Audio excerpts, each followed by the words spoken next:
Fala, rapaziada ligada no canal Colina em Foco. Hoje o conteúdo é de um lugar diferente, aqui da nossa casa de São Januário, onde aconteceu uma reunião do Conselho Consultivo quando se trata do assunto Reforma de São Januário. É isso mesmo, esteve presente aqui vários representantes da Prefeitura e, claro, o arquiteto responsável, Sérgio Dias, e também o segundo vice-presidente-geral do Vasco, o Renato Brito. Eles falaram, evidentemente, com a imprensa e vamos trazer aqui a entrevista de ambos na íntegra. Mas antes, é claro, eu peço para você deixar o seu like, compartilhar também esse vídeo e se inscrever no canal Colina em Foco. Já aproveitando também para falar para você o seguinte, participando do Clube de Membros. Essa é a novidade do canal Colina em Foco, tem lá 3 categorias para você participar.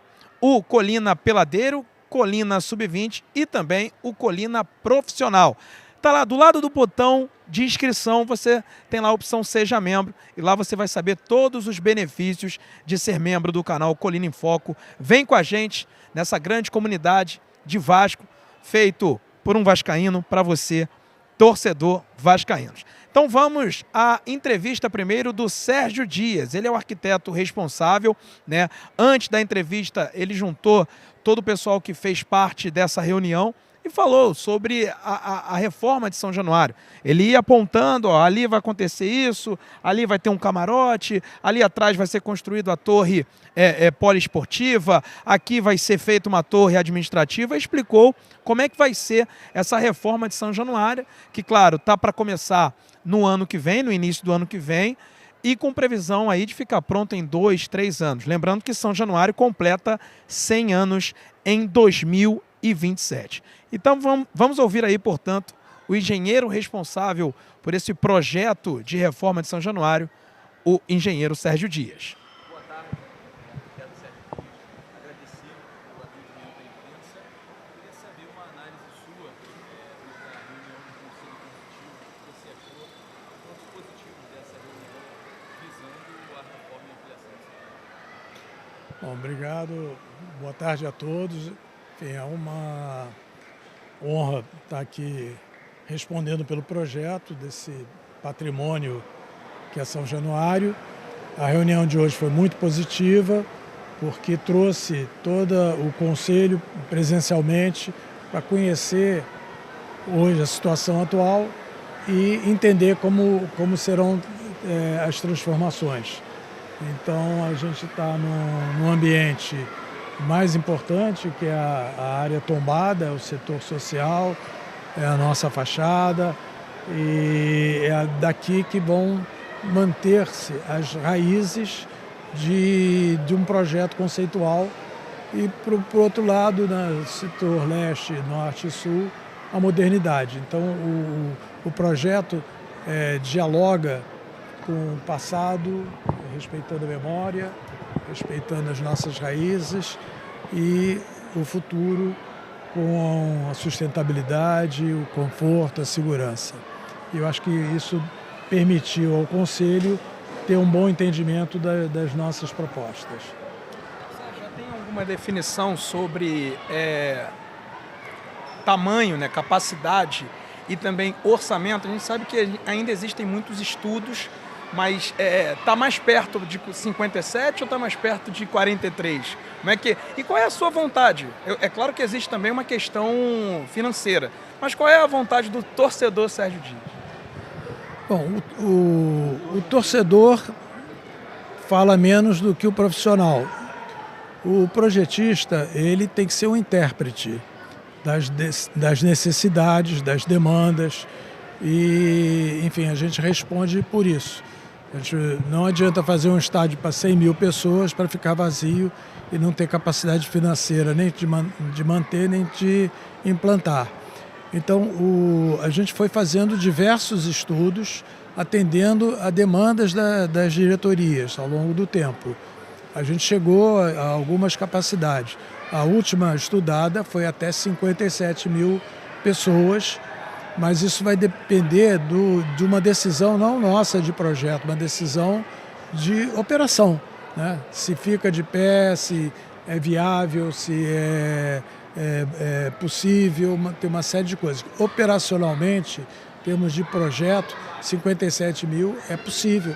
A gente já viu escapes, já tivemos reuniões com o Corpo de Bombeiro, com o BEP, com imprensa, então ela é adequada para isso. Mas a definição final vai depender da diretoria do Vasco e dos valores aferidos.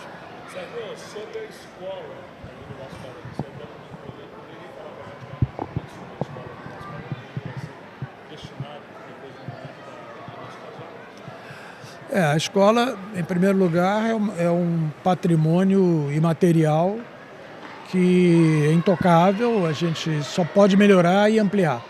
Os planos de expansão, de ampliação, de modernidade e conforto para os nossos alunos e atletas.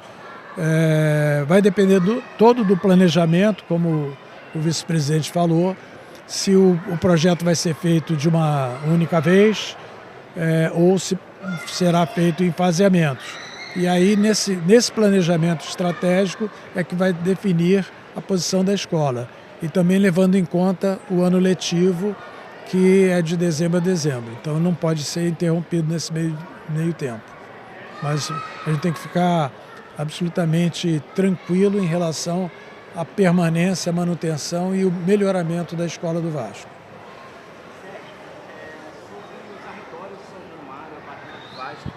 Tem muita dúvida em relação se ocorrerão algumas demolições por causa do aumento do público presente, 57 mil pessoas, o trânsito externo aqui em São Januário. Como é que está sendo essa conversa com a prefeitura? Como é que está sendo viável isso? E como isso vai afetar os moradores da Barreira? Obrigado. Bom, em primeiro lugar, toda a intervenção do Vasco é dentro do estádio, intramuros, nos 70 mil metros quadrados que nós temos. Não há nenhuma previsão de qualquer metro quadrado a ser demolido, a ser desapropriado fora das nossas propriedades.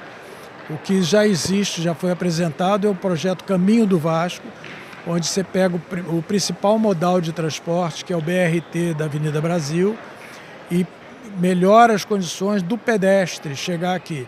No dia de jogo, os carros ocupam o espaço do passeio, os pedestres vão para a rua, os carros não conseguem evoluir, há um congestionamento total e insegurança do pedestre. Isso é que vai ser alterado, porque as ruas vão ser exclusivamente de pedestres, vão ter impedimentos, balizadores para impedir o estacionamento dos carros e nova pavimentação, acessibilidade total para cadeirantes, para os bebês, para carrinho, para os idosos, e iluminação especial de segurança, arborização de 10 em 10 metros para conforto térmico.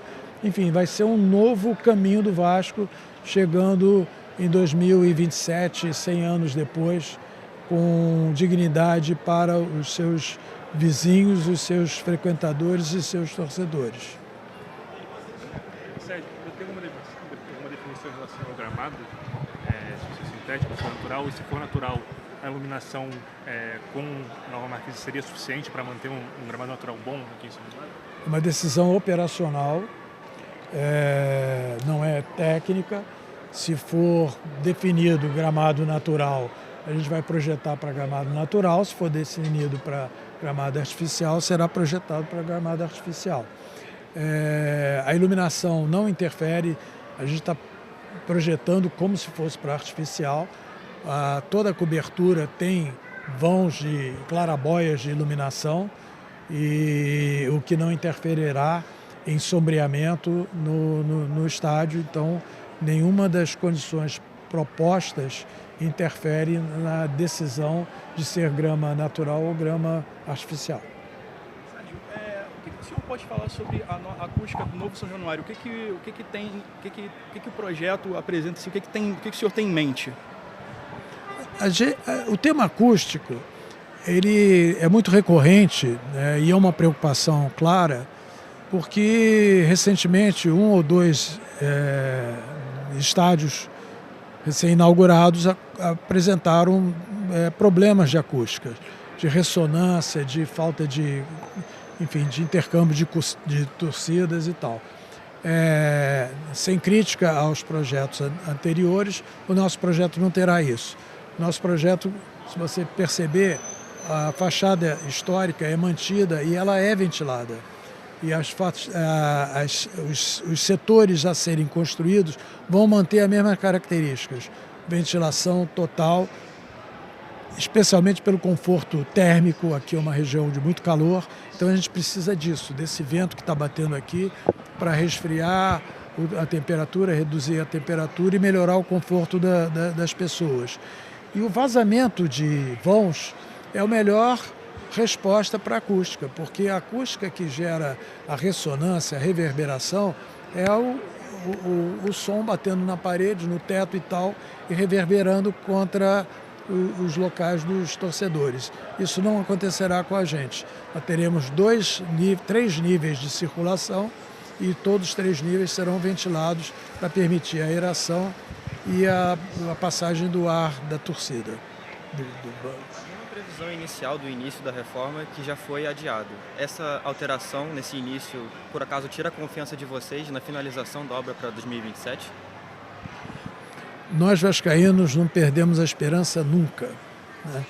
Então, é apenas o fato operacional de receitas financeiras. A gente está falando de um novo estádio, com certeza o mais moderno da cidade, será o mais moderno da cidade e será um fator de orgulho para o carioca e para o vascaíno.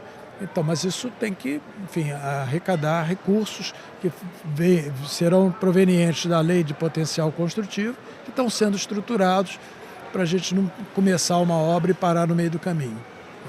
Sérgio, me permite mais uma pergunta. O projeto executivo, a gente escuta até você falando que, o senhor falando que ainda está em análise, em estudo, até mesmo a capacidade dele. Existe um prazo para apresentar um cronograma de, batemos o martelo, é aqui, ou não? É mais de um estádio, digamos assim, que está sendo projetado? Não é mais de um estádio. Existem estudos para algumas capacidades e alternativas, né? O estudo nunca é o projeto definitivo. Nós estamos em fase de projetos conceituais. Esses projetos conceituais permitem análise de segurança, de corpo de bombeiro, de BEP, e uma série de outras coisas que já foram submetidas, especialmente do patrimônio histórico, em termos de manutenção do patrimônio. No momento que houver a confiança de obtenção de recursos, o início de todo o planejamento, passa-se da fase do projeto conceitual para uma fase do projeto básico, onde você tem uma estruturação financeira, orçamentação, planejamento de obra, contratação de todos os projetos complementares, e aí é o início do processo. Mas existe uma previsão para a apresentação de cada... Quando o dinheiro chegar. Se me permite uma última pergunta, queria que o senhor mandasse um recado para o torcedor vascaíno que, a princípio, esse deve ser o último ano do antigo São Januário e que o senhor contasse também um pouco do sentimento do senhor, que é um grande vascaíno. O senhor tem curtido também esses últimos meses, dias, digamos assim, do antigo São Januário? O São Januário é a nossa referência, a nossa casa, né? Existe uma situação assim, nós projetistas temos uma responsabilidade muito grande. O que a gente coloca no papel vira realidade e uma responsabilidade enorme de beneficiar as pessoas, que nunca vão saber quem é que fez aquilo, mas vão se beneficiar ou se prejudicar caso haja um erro, né? Eu tenho bastante experiência, já fiz grandes projetos, mas eu posso dizer assim, eu fiz o projeto de toda a Orla Carioca. Naquela época não existia o conceito de calçadão, não existia o conceito de ciclovia. A primeira ciclovia que foi feita foi feita por nós. E hoje você percebe o seguinte, que é um orgulho e satisfação profissional. Hoje existem mais pessoas nas calçadas da Orla Carioca do que nas próprias areias. As pessoas circulam, as famílias usam a orla, ciclovias, uma série de coisas desse tipo. E uma série de outros projetos que a gente tem essa responsabilidade. Essa é uma responsabilidade muito maior por se tratar de um clube de coração. Eu tive minha infância aqui, quantas vezes passei domingos aqui, era um clube de família, as famílias vinham aqui não só para ver um jogo, mas também para ter recreações e tal. Então, cada detalhe disso aqui faz parte da minha memória afetiva e eu trato disso como se fosse a minha vida. Então, pode considerar que o melhor de mim já foi dado. A primeira grande decisão, você viu que tiveram outros projetos propostos que demoliam a fachada ou interferiam a fachada. Nossa primeira decisão foi a seguinte: tem coisas intocáveis, é a nossa história, é a nossa raiz. E o Vasco vai viver a vida inteira por conta dessa história, por conta dessas raízes. Então, pode considerar que o maior empenho profissional da minha vida, quem sabe talvez um dos últimos, será o projeto São Januário. Esse, portanto, o engenheiro responsável pela obra, né, pela reforma de São Januário, Sérgio Dias, que é o grande mentor, o idealizador desse projeto que vai impactar de fato na estrutura não só do Vasco como clube, como futebol, mas também no entorno aqui de São Januário. E quem toca esse projeto junto com ele, já no aspecto político, digamos assim, representando o CRVG, representando o Vasco, é o segundo vice-presidente geral, o Renato Brito, que inclusive já falou aqui com o canal, aqui numa entrevista exclusiva sobre esses temas. E ele começa falando, né, sobre o balanço dessa reunião importante que aconteceu hoje e já do fundo imobiliário. Informação trazida em primeira mão aqui pelo canal e hoje já teve inclusive representante do Banco Genial. Então é uma coisa que primeiro foi estudada, mas está próximo de fato de ir para o papel, de contrato assinado e tudo, que deve ser inclusive feito na semana que vem. Então vamos aqui agora ouvir a entrevista do Renato Brito, falando também sobre muitos outros assuntos importantes quando a pauta é São Januário. Bom, pessoal, é o seguinte, hoje foi a segunda reunião do Conselho Consultivo, né? Que é o conselho que vai fiscalizar a obra de São Januário. O Conselho pediu para que essa visita fosse aqui em São Januário hoje, para que eles pudessem exatamente entender na prática o que eles já viram na apresentação do Sérgio, né? Então, a gente fez uma primeira reunião ali na sala da presidência, mas ali, na verdade, um encontro ali, né, um comes e bebes ali para receber o pessoal. O que foi bem bacana foi porque foi uma reunião com uma audiência muito grande, então a gente sentiu bastante engajamento da prefeitura, vieram vereadores, membros da Secretaria de Esporte, Secretaria de Urbanismo, de Conservação, Secretaria de Governo, CCPAR, que é a empresa da prefeitura que vai acompanhar a medição da obra. Então, vários órgãos representados, são de moradores. Então, foi uma reunião bem grande. Assim, até confesso que surpreendeu a gente o número de pessoas, a gente ficou bem feliz. E aí depois o Sérgio trouxe todo mundo para a nossa tribuna de honra histórica, porque dá para ter uma visão ali panorâmica do estado. Então, acho que foi uma solução boa para o Sérgio. A gente inicialmente tinha pensado em fazer aquele tour tradicional ali, né, andando, mas acho que a solução do Sérgio foi boa. E ele explicou passo a passo do projeto na prática, né?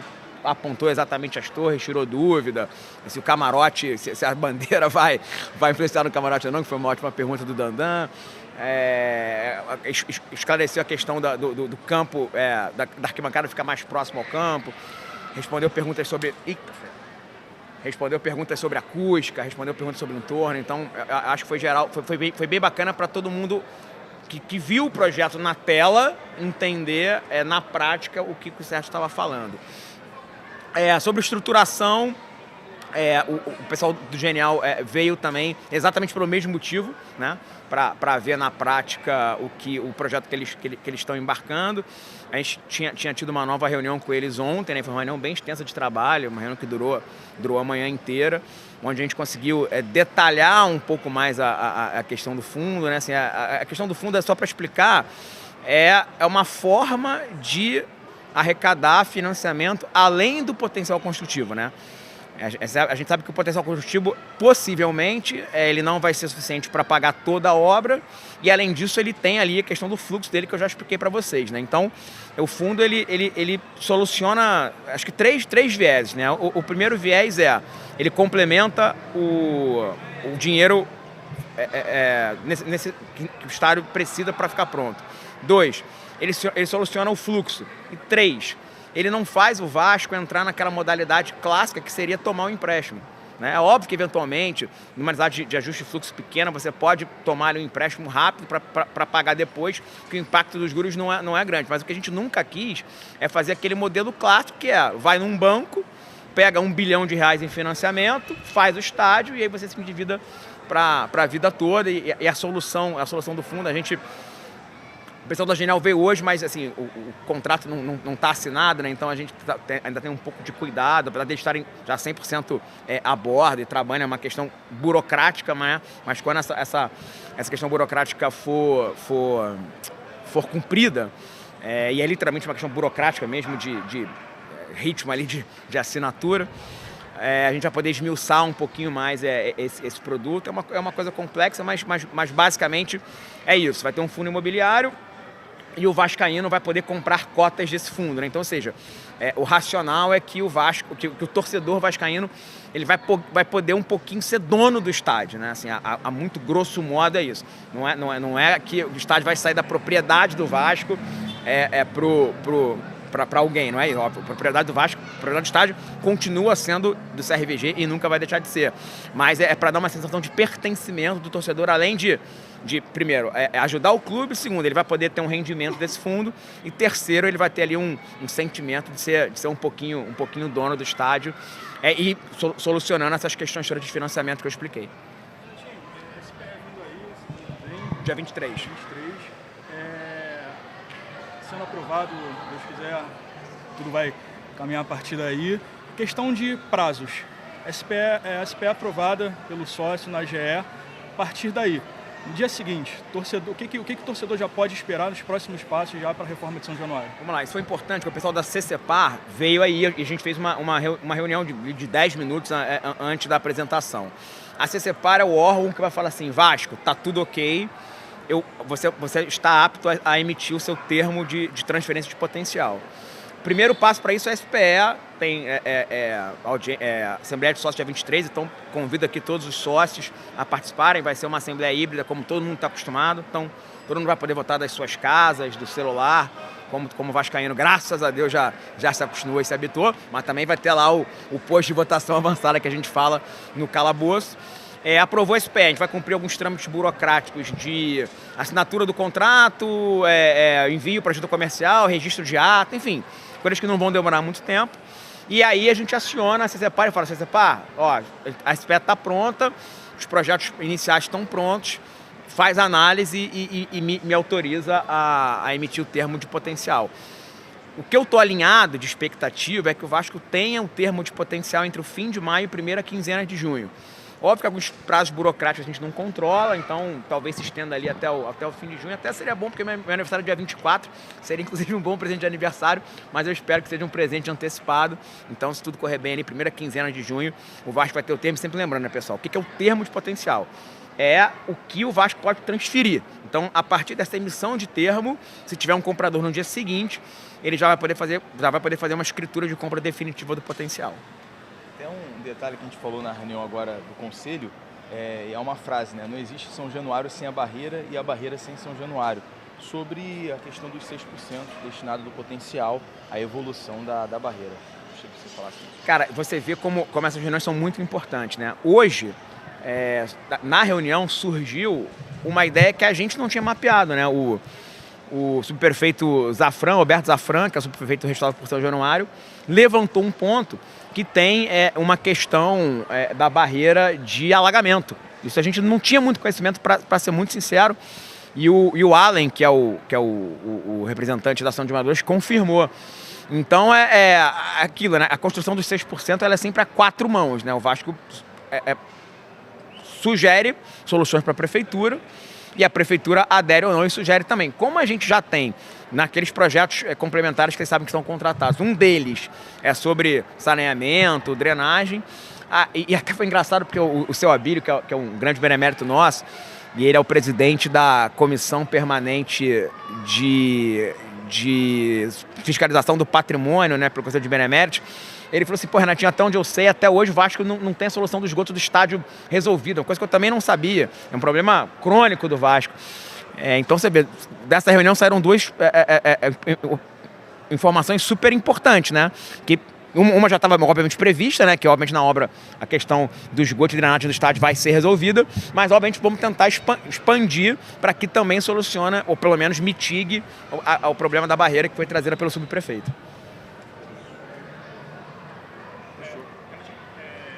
Você chegou a falar de fazer a obra em partes, assim, a parte da escola, a parte do ginásio, talvez a arquibancada.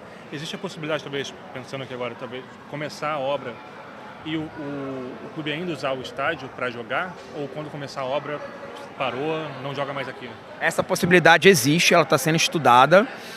Essa decisão, ela tem que primeiro entender se ela é viável em forma da engenharia. Esse é o primeiro ponto. Se a engenharia der ok que é viável, a gente vai... Na verdade, até eu diria que é em conjunto. Engenharia dizendo que é viável e a assessoria financeira dizendo que isso não vai ter um impacto muito grande no valor, ou seja, se dobrar o orçamento, acho que não faz muito sentido. Mas se não tiver um impacto muito, muito grande no valor da obra, e for uma coisa que a gente consiga arcar com custo, aí a decisão passa a ser, para o futebol, interessa ou não. E 2, naturalmente vai ter um impacto no tempo, né? Se você fizer tudo de uma vez é um prazo, se você fizer em fases é outro prazo, né?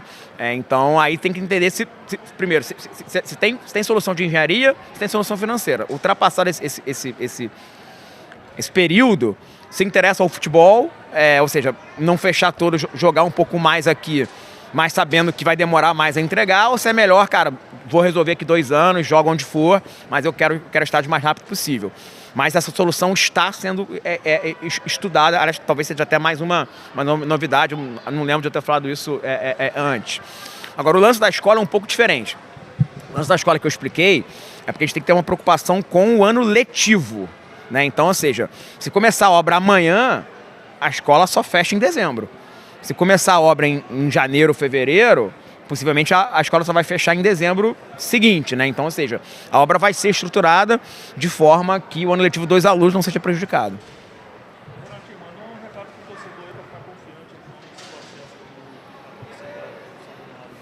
Bom, pessoal, como eu sempre falo, o projeto de reforma de São Januário é um projeto de Estado, não é um projeto de governo. A gente tem tratado isso com todas as correntes do clube, tem sentido um apoio muito grande de toda a comunidade vascaína. A gente primeiro convocar os sócios todos a comparecerem na AGE. Se a gente tiver lá uma votação em massa na AGE, acho que é mais um sinal de confiança do torcedor. Mais uma vez, entendo as críticas, entendo a ansiedade, acho que é papel do gestor assumir as críticas. Mas não vou pedir paciência, que eu sei que o torcedor do Vasco está um pouco desgostoso desse pedido de paciência. Mas o que eu posso falar e vocês de imprensa estão aqui, eu agradeço muito vocês estarem aqui, que vocês estão vendo a coisa acontecer. Está tudo sendo feito com muita dedicação, muito profissionalismo, com um banco de investimento contratado, consultoria de estádio já está entre 2, então está bem na reta final. Agência de comunicação contratada, vocês vão gostar do nome que a gente vai anunciar em breve. Sérgio Dias, escritório de advocacia contratado para estudar o fundo, escritório de advocacia contratado para fazer a parte imobiliária. Então, a gente está se cercando dos melhores profissionais. Óbvio que o principal desafio é o desafio do financiamento. Como eu falei, ninguém é louco de entrar numa obra sem uma arrecadação de fundo pujante ou sem uma venda de potencial construtivo mais do que tem. Semana passada eu falei, foi uma semana bem positiva de potencial. A gente fez 3 reuniões muito boas, mas são primeiras reuniões. Entre a primeira reunião e ter um fechamento, demora muito. Pode ser que no meio disso a negociação dê água, obviamente, né? Mas a cada reunião que a gente faz, a cada reunião de estruturação do fundo, a gente confia muito no engajamento do torcedor vascaíno. A gente sabe que quando a gente fizer esse chamado para a compra de cotas do fundo e outros produtos que a gente vai lançar, como venda de camarote, venda de cadeira, venda de souvenirs do estádio, a gente sabe que o vascaíno vai abraçar. Então a estrutura financeira está sendo feita de forma, primeiro, a não prejudicar a saúde financeira do Vasco, né? Mas de forma a que eu sempre falo, que a reforma ela não fique exclusivamente dependente do potencial. O potencial é o melhor presente que o prefeito Eduardo Paes e a prefeitura poderiam dar para a gente. Ele vai ser a mola propulsora mas ele tem as suas características, ele tem os seus prazos. Então o que a gente quer é que o potencial seja o principal organismo, mas não o único, né? E confiando nisso, a gente acha que a solução financeira vai ser breve, mas eu não posso fixar um prazo, porque enquanto não tiver responsabilidade financeira, a gente não pode anunciar o início da obra, mas cada vez mais confiante de que as coisas estão andando no caminho certo e no caminho que a gente acredita. Renatinho, a SPE é criada. Quanto de potencial construtivo ela já vai estar apta, de acordo com as negociações que já foram feitas, para distribuir de fato o documento? Qual é a porcentagem vendida do potencial construtivo atualmente? 50 mil metros. 50 mil metros de 280 mil é o que tem assinado hoje. É isso. De 280 mil, você está falando aí em um pouco mais de 20%. Mais ou menos isso. Mas assim, a notícia boa é que cada vez mais o mercado está respondendo melhor. É lento, não tem jeito, cara. São coisas muito complexas, já expliquei isso algumas vezes, né? Para comprar com potencial, a incorporadora tem que estar com o terreno em vista. Então isso tudo são negociações de milhões de reais, muito complexas, mas a gente está cada vez mais sendo sondado pelo mercado. A solução de trazer a Primaz e a Lopes para dentro foi uma solução que está se revelando muito acertada. E a gente acha que sempre há aquela desconfiança, né? Infelizmente, quando você fala de futebol, né? Ah, não, pô, não vai rolar, o Vasco nunca vai ter esse termo. Então, tem uma desconfiançazinha que está cada vez mais sendo mitigada, porque todo mundo está vendo que o Vasco está avançando e tomando as decisões certas, e trazendo os parceiros corretos. Então, acho que quando a gente tiver o termo, né, que é de fato ali o registro que a gente tem o potencial, a tendência é que isso acelere. Sobre, Renatinho, a questão do valor total da obra. Eu não sei isso o impacto do potencial construtivo e da engenharia financeira, como você disse. Existe um valor específico agora, vamos dizer, em maio para junho de 2025? Você tem uma ideia de quanto vai custar essa obra, até para conseguir recolher, entre aspas, esse dinheiro no mercado? Cara, Danda, o valor total não tem, porque esse valor vai sair do estudo das consultorias de estádio junto com a Genial. A gente pensa algo em torno de 700 milhões, mas assim, é um número ainda muito no campo das ideias, né? O primeiro orçamento era de 506, né? Esse orçamento, ele obviamente foi reajustado, mas o projeto vai ter algumas mudanças. O que eu posso falar a gente primeiro vai controlar esse custo na unha, e o papel desse pessoal, dessa galera que foi contratada é esse, né? E segundo, vai ser o estádio com o melhor custo-benefício possível. Então, cara, não vai ter coisa nababesca, não vai ter mármore de Carrara, não vai ter, cara, 10 mil elevadores, não vai ter nada disso. Vai ser um estádio funcional, sustentável, o mais barato possível, mas dentro do que uma obra dessa, evidentemente, exige. Esse valor de 700 milhões engloba já a capacidade em 57 mil ou não? Ou ele é um valor médio, digamos assim? É um valor médio. É um valor médio. Tem gente que acha que pode chegar a 1 bi. Eu acho que esse número é muito alto, sendo bem sincero, né? Mas literalmente um valor médio. Mas assim, pessoal, assim, eu tô tentando não me furtar de responder a pergunta. Mas esse número é totalmente no campo das ideias. Pode ser menos, pode ser mais, como eu já falei, cara. Pô, se a gente não tiver dinheiro para fazer um estádio de 1 bi, a gente vai tentar dar uma solução para fazer um estádio menor e aí eventualmente cortar alguma coisa, ser um pouco mais simples, porque acho que no fim do dia o que importa é a gente entregar a reforma, tentando que ser o mais racional possível. Eu sei que tem a questão da idealização, né, toda, mas cara, o gestor ele tem a obrigação de ser racional. Então o racional é entregar o estádio reformado o melhor possível, sem gerar dívida para o Vasco. É isso que a gente está batalhando para fazer.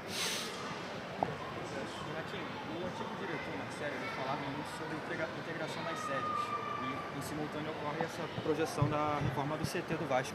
Essas reformas, elas conversam entre si? Tem chance de uma atrasar a outra? Como é que está esse pensamento? Não, cara, não conversam. A reforma do CT, ela é exclusivamente da SAF, tocada pela SAF. Eu nem sei o que está acontecendo lá, para ser bem sincero.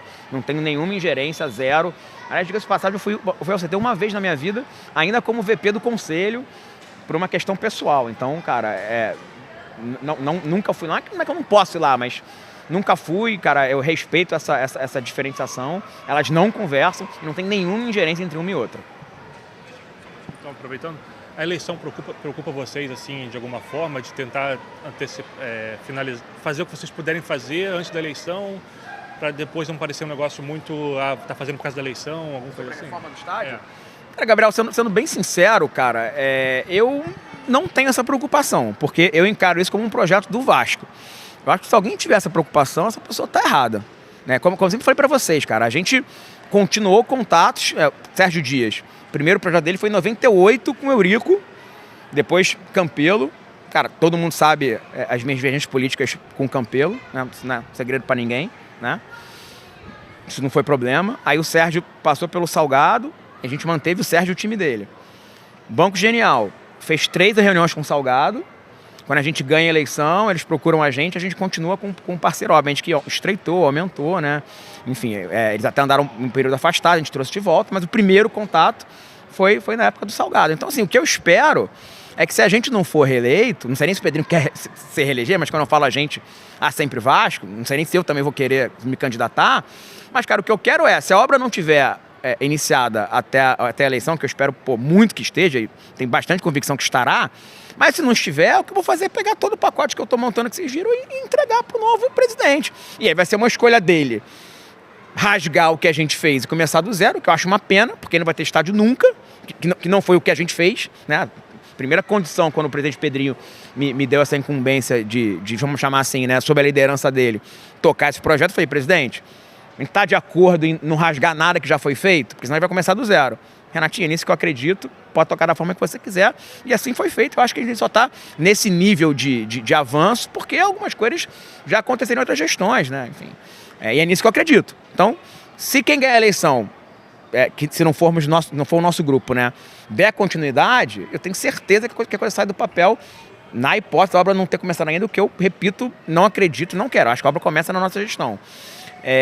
Agora, se for uma opção do novo presidente rasgar o que foi feito, eu só lamento. Aí o clube não vai sair desse ciclo vicioso nunca. Renatinho, existe algum prazo? Eu acredito que sim, mas eu quero que você confirme. Em relação ao potencial construtivo de uma resposta do Vasco à prefeitura, isso é, em relação a conseguir vender esse potencial construtivo, ou uma possibilidade de renovação do decreto-lei junto à prefeitura? 10 anos. 10 anos. O Vasco tem 10 anos para vender e quem comprar tem 10 anos para usar. Mas precisa prestar, entre aspas, contas ao longo desse período. Na verdade, você não presta conta da venda, né? Na verdade, como é que funciona? Uma das coisas que estão contratadas com a Genial é a custódia, né? Que é a tal da conta garantia que eu explico, né?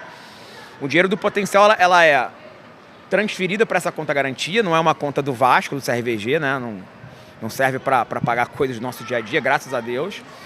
E aí a prefeitura vai medindo a obra e liberando o dinheiro de 20% em 20%. Então, digamos, vendeu potencial amanhã, botou, eu falo 500 milhões, que é porque o número é próximo disso, né? Botou 500 milhões na conta garantia. O Vasco tem acesso a 20% disso. Se a matemática do advogado não me traiu, 100 milhões? Não. Todo mundo aqui ficou na dúvida, hein? 100 milhões. 100 milhões. Não é isso? 20% de 500 milhões. 100 milhões. 1% seria 5. 100 milhões. Aí, beleza, 100 milhões começou a obra. Aí faz fundação, paga advogado, paga o Sérgio Dias, paga não sei quem, beleza. Aí, prefeitura, cumprimos o organograma de 20%. A prefeitura permite que a gente use mais de 20% e assim vai. Então, assim, Danda, a prestação de contas, ela se dá desta forma. Tá? Agora, a venda do potencial, você não tem que informar para a prefeitura para quem você vendeu, a quanto você vendeu. Isso é uma prerrogativa do Vasco, porque isso é um tema privado, né? A prefeitura ela só pegou essa forma de controle, que é correta, diga-se de passagem, porque no fim do dia, a OU que ela foi criada para melhorar o entorno e para construir estádio. Então não adianta vender potencial construtivo e não ter estádio novo. Tá aí, portanto, o segundo vice-presidente-geral do Vasco, Renato Brito, autoridade máxima quando o assunto é reforma de São Januário. Amanhã, inclusive, São Januário estará lotado, pelo menos essa é a minha expectativa. O Vasco não divulgou nenhuma informação sobre venda de ingressos, mas amanhã tem o confronto com o Fortaleza pelo Campeonato Brasileiro. Inclusive, se a gente pode observar aqui, ó, as faixas aqui no fundo, as torcidas, né, membros de torcidas organizadas já estiveram em São Januário para colocar as faixas. Deixa eu ver se eu consigo aqui, ó, tanto aquela parte de lá, ó, e ali também. Tá vendo ali a faixa do Vasco, ó lá, Vasco da Gama, Clube do Povo. Então, essas faixas já foram colocadas aqui em São Januário, então para deixar tudo pronto, tudo adiantado para o jogo de amanhã com o Fortaleza. E as novidades, ou melhor, a novidade pode ser ali o Maurício Lemos. O jogador treinou, ele estava em transição nos últimos dias, mas hoje treinou sem apresentar nenhum tipo de questionamento da fratura que ele sofreu na costela, então está recuperado. Claro que tem uma questão de ritmo de jogo, mas existe sim uma boa chance dele ser relacionado. Já o Payet não.